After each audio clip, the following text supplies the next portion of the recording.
अच्छा बाई जी, एक कां ना एक दरख्त उत्ते बह के रो रहा हुंदा वा। कहानी बड़ी जबरदस्त है, जरा गौर करियो। और रोंदा रोंदा ना कां दी अख चों अथरू डिगदा है ते दरख्त थल्ले एक बाबा सुत्ता हुंदा आ। ਉਹ ਬਜ਼ੁਰਗ ਦੇ ਨਾ ਮੂੰਹ ਉੱਤੇ ਆ ਕੇ ਪੈਂਦਾ ਆ। ਬਜ਼ੁਰਗ ਵੇਖਦਾ ਆ ਉੱਤੇ ਕਿ ਕਾਂ ਰੋਣ ਡਿਆ, ਕੀ ਗੱਲ ਆ ਇਹਨੂੰ। ਉਹ ਕਾਂ ਨੂੰ ਪੁੱਛਦਾ ਕਿ ਕਾਵਾਂ ਕੀ ਗੱਲ ਆ, ਕਾਹਦੋਂ ਰੋਈ ਜਾਣਾ ਵਾ। ਕਾਂ ਕਹਿੰਦਾ ਕਿ ਬਜ਼ੁਰਗਾ ਕੁਛ ਨਾ ਪੁੱਛ, ਮੈਂ ਬੜਾ ਤੰਗ ਆ ਆਪਣੀ ਜ਼ਿੰਦਗੀ ਤੋਂ। ਅੱਲਾਹ ਪਾਕ ਨੇ ਦੁਨੀਆ ਉੱਤੇ ਬੇਸ਼ੁਮਾਰ ਪਰਿੰਦੇ ਬਣਾਏ ਆ, ਸੋਹਣੇ ਤੋਂ ਸੋਹਣੇ, ਤੇ ਮੈਨੂੰ ਅੱਲਾਹ ਪਾਕ ਨੇ ਕਾਲਾ ਕੋਝਾ ਬਣਾ ਦਿੱਤਾ ਵਾ। ਪੈਰ ਵੀ ਕਾਲੇ, ਪਰ ਵੀ ਕਾਲੇ, ਚੁੰਝ ਵੀ ਕਾਲੀ। ਜਿੱਥੇ ਵੀ ਜਾ ਕੇ ਬਹਿਨਾ ਲੋਕ ਵੱਟੇ ਮਾਰਦੇ ਆ, ਉਡਾ ਛੱਡਦੇ ਆ। ਕੋਈ ਇੱਜ਼ਤ ਨਹੀਂ ਹੈ ਮੇਰੀ ਇਸ ਦੁਨੀਆ ਉੱਤੇ। ਉਹ ਬਜ਼ੁਰਗ ਪੁੱਛਦਾ ਹੈ ਕਿ ਹੁਣ ਤੂੰ ਕੀ ਚਾਹੁੰਦਾ ਆ। ਕਾਂ ਕਹਿੰਦਾ ਕਿ ਮੈਂ ਅਗਰ ਹੰਸ ਬਣ ਜਾਵਾਂ ਨਾ ਤੇ ਬੜੀ ਜ਼ਿੰਦਗੀ ਹੈ ਮੇਰੀ। ਉਹ ਬਜ਼ੁਰਗ ਉਹਨੂੰ ਕਾਂ ਨੂੰ ਆਂਦਾ ਹੈ ਵੀ ਇੱਕ ਵਾਰੀ ਜਾ ਕੇ ਤੂੰ ਹੰਸ ਕੋ ਪੁੱਛ ਕੇ ਆ ਕਿ ਹੰਸ ਦੀ ਜ਼ਿੰਦਗੀ ਕਿਹੋ ਜਿਹੀ ਜੀ ਰਿਹਾ ਵਾ, ਫਿਰ ਤੈਨੂੰ ਹੰਸ ਬਣਾ ਦੇਾਂਗੇ। ਉਹ ਕਾਂ ਕਹਿੰਦਾ ਕਿ ਨਹੀਂ, ਤੁਸੀਂ ਮੈਨੂੰ ਹੰਸ ਬਣਾ ਦਿਓ। ਹੰਸ ਦੀ ਬੜੀ ਖੂਬਸੂਰਤ ਜ਼ਿੰਦਗੀ ਹੈ, ਜ਼ਿੰਦਗੀ ਹੋਵੇ ਤੇ ਹੰਸ ਵਰਗੀ ਹੋਵੇ। ਉਹ ਬਜ਼ੁਰਗ ਕਹਿੰਦਾ ਕਿ ਨਹੀਂ, ਇਦਾਂ ਨਹੀਂ, ਪਹਿਲਾਂ ਤੂੰ ਹੰਸ ਨੂੰ ਪੁੱਛ ਕੇ ਆ, ਫਿਰ ਤੈਨੂੰ ਹੰਸ ਬਣਾ ਦੇਾਂਗੇ।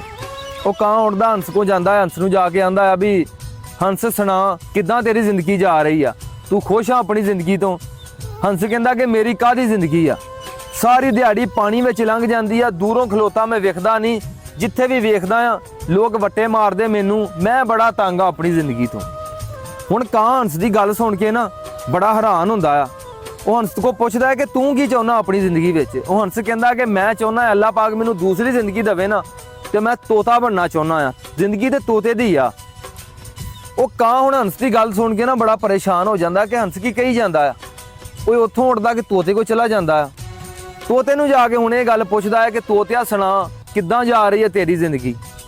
ਤੋਤਾ ਉਹਨੂੰ ਆਂਦਾ ਕਿ ਕਾਹਦੀ ਜ਼ਿੰਦਗੀ ਹੈ ਮੇਰੀ ਯਾਰ, ਜਿੱਥੇ ਵੀ ਜਾ ਕੇ ਬਹਿਨਾ ਆ ਲੋਕ ਫੜ ਕੇ ਮੈਨੂੰ ਕੈਦ ਕਰ ਲੈਂਦੇ ਆ ਤੇ ਸਾਰੀ ਜ਼ਿੰਦਗੀ ਮੁੜ ਕੇ ਕੈਦ ਵਿੱਚ ਕੱਟਣੀ ਪੈਂਦੀ ਹੈ। ਮੇਰੀ ਕਾਹਦੀ ਜ਼ਿੰਦਗੀ ਆ, ਜ਼ਿੰਦਗੀ ਤੇ ਮੋਰ ਦੀ ਆ।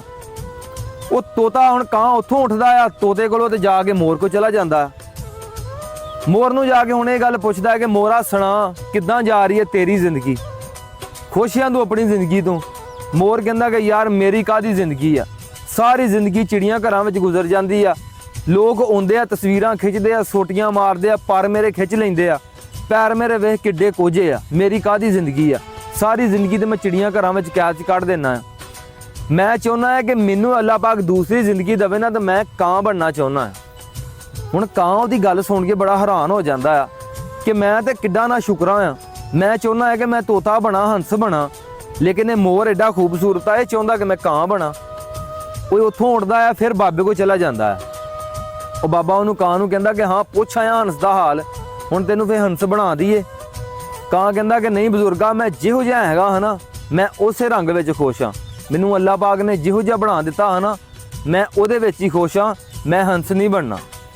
ਗੱਲ ਦੱਸਣ ਦਾ ਭਰਾਵੋ ਮਕਸਦ ਇਹ ਆ ਕਿ ਬੜੇ ਲੋਕ ਅੱਲਾਹ ਪਾਕ ਕੋ ਗਿਲੇ ਸ਼ਿਕਵੇ ਕਰਦੇ ਆ ਕਿ ਅੱਲਾਹ ਪਾਕ ਨੇ ਮੈਨੂੰ ਕਾਲਾ ਬਣਾਇਆ ਵਾ, ਮੈਨੂੰ ਕੀ ਬਣਾ ਦਿੱਤਾ, ਫਲਾਣੇ ਨੂੰ ਐਡਾ ਸੋਹਣਾ ਬਣਾਇਆ ਵਾ, ਜਾਂ ਫਲਾਣੇ ਬੰਦੇ ਨੂੰ ਇੰਨੀ ਦੌਲਤ ਅਤਾ ਕਰ ਦਿੱਤੀ ਹੈ।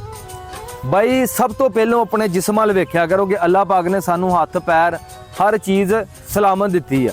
ਕੁਛ ਲੋਕ ਬਾਈ ਦੁਨੀਆ ਤੇ ਇਹੋ ਜਿਹੇ ਵੀ ਆ ਜਿਨ੍ਹਾਂ ਨੂੰ ਅੱਲਾਹ ਪਾਕ ਨੇ ਲੱਤਾਂ ਨਹੀਂ ਦਿੱਤੀਆਂ, ਬਾਹਾਂ ਨਹੀਂ ਦਿੱਤੀਆਂ, ਸੁਣਨ ਵਾਸਤੇ ਕੰਨ ਨਹੀਂ ਦਿੱਤੇ, ਬੋਲਣ ਵਾਸਤੇ ਜ਼ਬਾਨ ਨਹੀਂ ਦਿੱਤੀ, ਤੇ ਤੁਹਾਨੂੰ ਅੱਲਾਹ ਪਾਕ ਨੇ ਸਾਰੀਆਂ ਚੀਜ਼ਾਂ ਦਿੱਤੀਆਂ। ਅੱਲਾਹ ਪਾਕ ਨੇ ਹਰ ਬੰਦੇ ਨੂੰ ਜਿਸ ਹਾਲ ਵਿੱਚ ਰੱਖਿਆ ਨਾ ਬਾਈ ਬਿਹਤਰ ਰੱਖਿਆ ਵਾ। ਅੱਲਾਹ ਪਾਕ ਆਪਣੇ ਬੰਦੇ ਵਾਸਤੇ ਜੋ ਵੀ ਕਰਦਾ ਆ ਬਿਹਤਰ ਕਰਦਾ ਆ। ਤੇ ਐਵੇਂ ਕਿਸੇ ਵੱਲ ਵੇਖ ਕੇ ਨਾ ਅੱਲਾਹ ਪਾਕ ਨਾਲ ਗਿਲੇ ਸ਼ਿਕਵੇ ਨਾ ਕਰਿਆ ਕਰੋ ਕਿ ਅੱਲਾਹ ਪਾਕ ਨੇ ਮੈਨੂੰ ਕੀ ਬਣਾਇਆ ਵਾ ਤੇ ਫਲਾਣੇ ਬੰਦੇ ਨੂੰ ਮੇਰੇ ਤੋਂ ਬਿਹਤਰ ਬਣਾਇਆ ਵਾ। ਅਗਰ ਇੱਕ ਬੰਦੇ ਦੀਆਂ ਗੱਲਾਂ ਲਾਲ ਹਨ ਤੇ ਆਪਣੀਆਂ ਗੱਲਾਂ ਚਪੇੜਾ ਮਾਰ ਕੇ ਲਾਲ ਨਹੀਂ ਕਰ ਲਈਦੀਆਂ। ਉਹ ਸਾਡਾ ਨਾ ਇੱਕ ਰਿਸ਼ਤੇਦਾਰ ਹੀ ਲੱਗਦਾ ਹੈ, ਉਹਨੇ ਨਾ ਮੱਝਾਂ ਦਾ ਪਾਇਆ ਸੀ ਫਾਰਮ। ਉਹ ਕਿਸੇ ਪਿੱਛੇ ਲਾ ਕੇ ਨਾ ਕੋਈ ਬੰਦੇ ਨੇ ਉਹਨੂੰ ਕਿਹਾ ਕਿ ਪ੍ਰਾਪਰਟੀ ਵਿੱਚ ਬੜਾ ਫਾਇਦਾ ਆ, ਤੂੰ ਕੀ ਮੱਝਾਂ ਨਾਲ ਡੰਗਰ ਬਣਿਆ ਵਾ। ਉਹਨੇ ਡੰਗਰ ਵੇਚੇ, ਟਰੈਕਟਰ ਵੇਚਿਆ, ਹਵੇਲੀ ਵੇਚੀ, ਪ੍ਰਾਪਰਟੀ ਦਾ ਕੰਮ ਸ਼ੁਰੂ ਕਰ ਲਿਆ। ਲੋਨ ਨੂੰ ਐਸਾ ਘਾਟਾ ਪਿਆ ਵਾ ਕਿ ਹਾਲੇ ਤੱਕ ਸਿੱਧਾ ਨਹੀਂ ਹੋਇਆ। ਗੱਲ ਉਹੀ ਆ ਜਾਂਦੀ ਹੈ ਕਿ ਬਾਈ ਕਿਸੇ ਪਿੱਛੇ ਲਾ ਕੇ ਜਿਹੜਾ ਤੁਹਾਡਾ ਕਾਰੋਬਾਰ ਹੈ ਨਾ, ਜੋ ਅੱਲਾਹ ਪਾਕ ਨੇ ਤੁਹਾਨੂੰ ਬਣਾ ਦਿੱਤਾ ਵਾ, ਤੁਹਾਡੀ ਜਗ੍ਹਾ ਕੋਈ ਹੋਰ ਬੰਦਾ ਨਹੀਂ ਲੈ ਸਕਦਾ। ਤੇ ਇਹ ਸੋਚ ਕੇ ਰੱਬ ਦਾ ਸ਼ੁਕਰ ਅਦਾ ਕਰਿਆ ਕਰੋ ਕਿ ਅੱਲਾਹ ਪਾਕ ਨੇ ਸਾਨੂੰ ਜਿਸ ਹਾਲ 'ਚ ਰੱਖਿਆ ਵਾ ਬਿਹਤਰ ਰੱਖਿਆ ਵਾ। ਬਾਕੀ ਜਿਸ ਵੀਰ ਨੂੰ ਮੇਰੀ ਗੱਲ ਸਮਝ ਆ ਗਈ ਆ ਉਹ ਕਮੈਂਟ ਵਿੱਚ ਦੱਸ ਕੇ ਵੀ ਜਾਵੇ। ਤੇ ਬਾਕੀ ਹੱਸਦੇ ਰਹੋ, ਵਸਦੇ ਰਹੋ। ਅੱਲਾਹ ਪਾਕ ਸਾਰਿਆਂ ਨੂੰ ਖੁਸ਼ ਰੱਖੇ।